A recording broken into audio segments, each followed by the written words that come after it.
తను ప్రొఫెషన్ వచ్చేసి నమ్మకపోవచ్చు. చిన్నపిల్లలు సైంటిస్ట్ ఉండడం ఏంటి? ఏ సైంటిస్ట్ తెలుసా? Agricultural scientist. సైంటిస్ట్ ఎవరినంటారు? రైతులు. ఈ అన్న వ్యవసాయం చేస్తున్నాడు. సైన్స్ను ఉపయోగించి తనకున్న పరిజ్ఞానంతో పంట పండిస్తున్నాడు. సో అందుకు రైతులు మనం అగ్రికల్చరల్ సైంటిస్ట్ అని అంటారు. అర్థమైందా? అంటే ఒక భూమిలో మట్టిలో విత్తనాలు చల్లి ఆ విత్తనం నుంచి చెట్టు ఎలా ఎదుగుతుంది, ఆ చెట్టు ఎదిగే టైంలో ఎలాంటి పరిస్థితులను తట్టుకొని నిలబడుతుంది, ఏ విధంగా అది పెరిగి పెట్టుకుంటే మళ్ళీ విత్తనాలు ఇస్తుంది, మన వెనుక ఎంత సైన్స్ ఉంది, ఏ విధంగా ఉంది అనే విషయాలని ఆ అన్న ద్వారానే మనం తెలుసుకున్నాం. సరేనా? ఒక్కసారి అన్నకు మనం క్లాస్ పడాలి.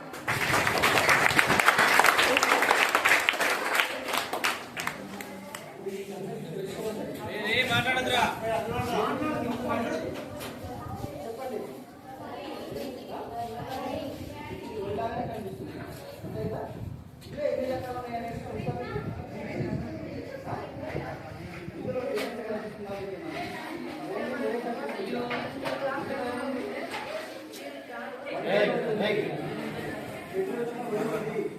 ఇందులో కాదు అంటే మిమ్మల్ని ఖరాబ్ చేసేవాళ్ళు ఉన్నారు.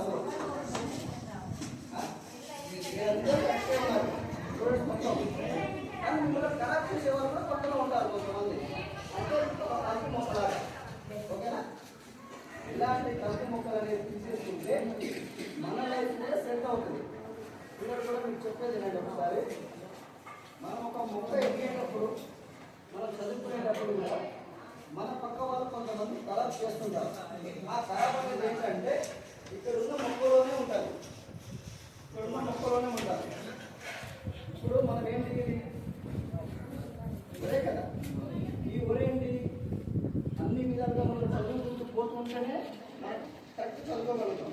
ఈ ఒరి కూడా అంతే, మన కరెక్ట్ టైంలో కరెక్ట్ పొజిషన్లో మనము దున్ని నారేసి పెట్టిన తర్వాత కూడా వాతావరణం సహకరించకుంటే ఇలా ఖరాబ్ అయిపోతుంది మొక్క. ఇగో ఇట్లా ఉంది కదా, ఎండిపోయినట్టు, ఇది తెగులు వచ్చినట్టు మొక్క. తెగులు రాగానే చేను ఖరాబ్ చేయకూడదు. మనం దానికి సంబంధం ఎందుకు వచ్చింది, ఎలా వచ్చింది, ఇప్పుడు మనం చదువుకుంటాం, మనం ఎందుకు చదవలేకపోతున్నాం అనేది ఫస్ట్ ఆఫ్ ఆల్ మనకు ఐడియా రావాలి. అంతే కదా? మనం ఎందుకు చదవలేకపోతున్నాం, ఈ మొక్క ఎందుకు ఖరాబ్ అయింది, ఈ మొక్క ఎందుకు ఖరాబ్ అయింది అనేది ఫస్ట్ ఆలోచించాలి. అంటే వాతావరణం సహకరించకనా, భూమిలో రసాయనాలు లేకపోవడమా, ఇది గమనించాలి. ఫస్ట్ గమనించి దానికి తగ్గ మందు కొట్టుకుంటే.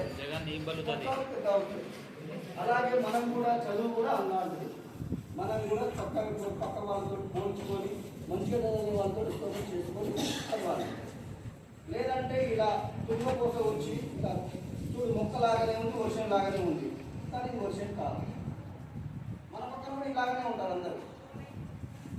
అర్థమైందా? ఇలా కాకుండా మనం ఈ మొక్కలాగా ఎదగాలి. ఇవన్నీ ఒకటేసారి వచ్చినాయి, అంతా ఒకటే స్టూడెంట్లు అంతా. కానీ ఈ స్టూడెంట్ ఇలా ఎదిగాడు చెప్పండి, ఇలా ఇక్కడ ఎలా ఎదిగాడు, వీళ్ళు ఎందుకు ఎదగలేదు చెప్పండి? అంటే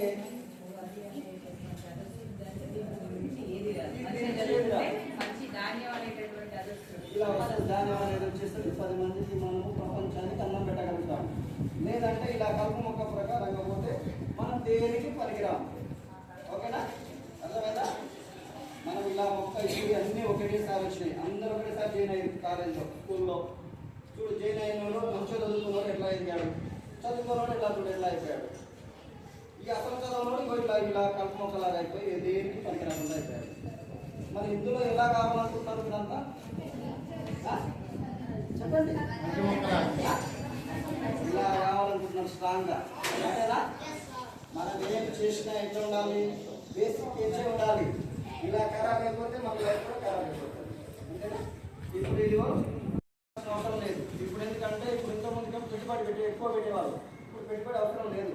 ఇప్పుడు ఎట్లా ఎకరానికి ఒక 15 రూపాయలు తగ్గుతుంది సార్ ఇలా చల్లడం వల్ల. కాకపోతే ఏంటంటే ఇది అవగాహన లేదు. మెయిన్గా అవగాహన ఉంటే ఇప్పుడు ఇట్లా నాటేస్తారు, నాటేసిన తర్వాత ఇట్లా ఉంటారు. మనం నాటేసిన తర్వాత ఇట్లా కుంభం విషయాలు ఇవన్నీ తీసేసేయాలి. ఇప్పుడు మనం ఒరి చదువుకున్న తర్వాత ఒక కలుపు మందు అనేది ఒకటి కొనుక్కుంటే ఇట్లా అయిపోతుంది మొక్క, చాలా స్ట్రాంగ్ వచ్చేస్తుంది. ఇప్పుడు ఇంకొకటి ఏంటంటే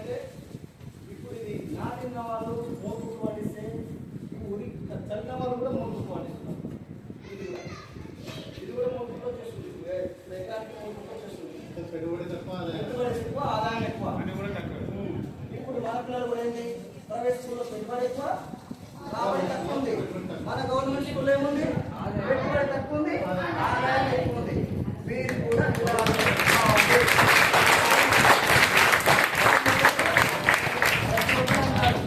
స్కూల్లో చదువుకున్న వాళ్ళు మేము ఫేమస్ ప్రైవేట్ స్కూల్ అంటారు. కానీ గవర్నమెంట్ స్కూల్లో ఉన్న వాళ్ళే ఇలా స్ట్రాంగ్ అవుతున్నారు. ప్రైవేట్ స్కూల్లో ఉన్న వాళ్ళు మొత్తం ఇలా బానిస అయిపోతున్నారు డబ్బులు పెట్టుబడి పెట్టి. అందుకోసంగా మీరు కూడా చాలా చక్కగా చదువుకోండి. ఈ మొక్కల్లాగా మీరు కూడా మంచిగా ఎదగాలి. ఓకేనా? ఈ మొక్కలు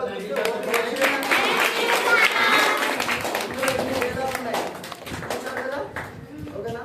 ఇప్పుడు వ్యవసాయం అనే వాళ్ళు ఎవరైనా దండుగా అంటారు కదా, డాడీ వ్యవసాయం చేయమని చెప్పండి, తెలియకుంటే తెలుసుకోమని చెప్పండి. అంతేగాని వద్దని చెప్పకండి. ఎవరైనా వ్యవసాయంలో వస్తుంది కంపల్సరీ, లాభాదాయం చాలా ఉంది.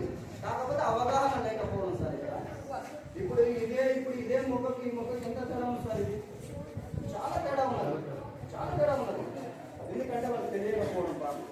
పోనీ ఇక్కడ ఏముంది, ఇప్పుడు భయం మందులు వచ్చినప్పుడు కూడా ఇంకా మందులు ఏంటంటే సార్ కరెక్ట్ గుర్తు పట్టిన దానికి 200 నుంచి 250 రూపాయలే మందులు.